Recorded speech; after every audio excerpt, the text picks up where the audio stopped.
Hey team, I'm having a look at slide number 10 from the ideal gas law slides.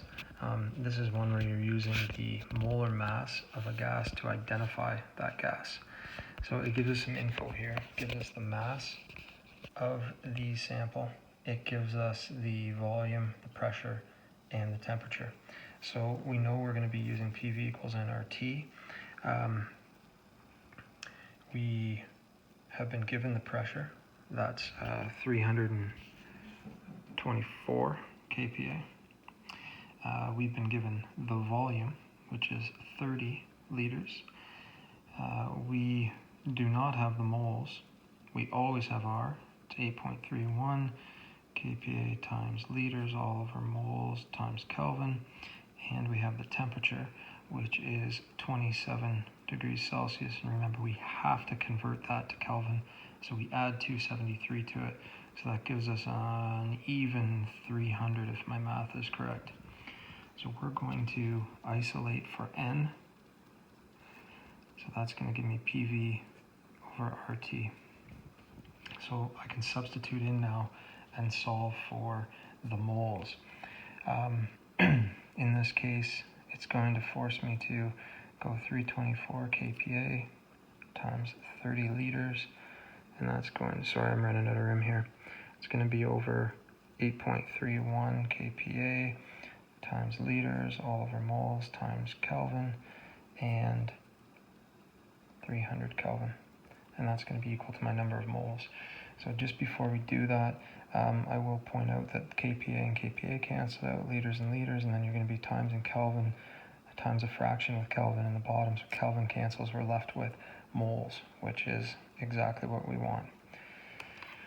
So 324 times 300 equals, and I'm going to divide that by 8.31 times 300. Hold on, I feel like I might have typed that in wrong. Bear with me. Hold on, I'm going to have to do that again. My apologies. 324 times 30, and that is going to be divided by 8.31 times 300. And that gives me 3.90 moles. Okay, now remember that's the moles. We want to come up with the molar mass, and from this problem, they did give us the mass of the sample. My computer's locked up on me here, frozen up, so I gotta log back in. Hold on. There we go. They gave us a mass of 276.58 grams.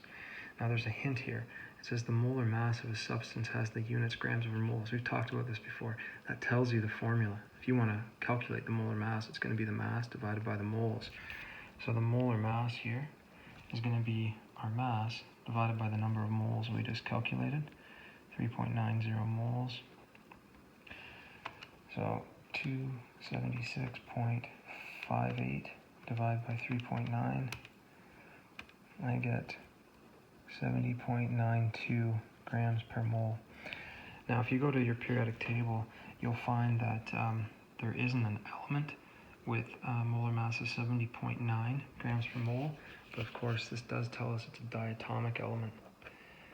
They tell us it's going to be 2 of some atom. So if we take 70.92 and divide by 2 atoms, X is going to be equal to 35.46 if we round grams per mole. And that'll look a little more familiar. That means that our element we're dealing with is chlorine, and therefore the diatomic molecule is a molecule of chlorine gas.